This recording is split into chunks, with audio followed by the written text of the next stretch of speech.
Възможен е сериозен недостиг на приходи и превишени разходи в края на годината. Песимистичната прогноза направи председателят на ДСБ Иван Костов.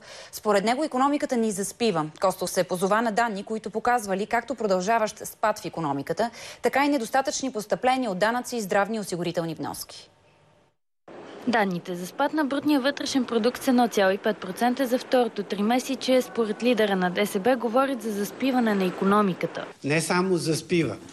Икономиката, подобно на мечка, се прибира в барлогата си, скривайки се в сянката на сивата икономика. Най-сериозните симптоми за това идват именно от нивата на брутния вътрешен продукт. Защото при абсолютно същия по размер брутен вътрешен продукт, малко даже надвишаваш. Над 30 милиарда е брутния вътрешен продукт към средата на годината. Събраните приходи от данък добавена стойност и акцизи са 17% по-ниски.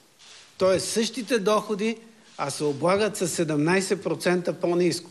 Тъмносините ще поискат изслушването на директорите на Националната агенция по приходите, Агенция Митници, НОИ и Здравната каса, както и Министерство на финансите от бюджетната комисия в парламента. От партията искат и представяне на актуални данни за изпълнението на бюджетите им до края на годината. Очертава се риск от сериозен недостиг на приходи и превишени разходи.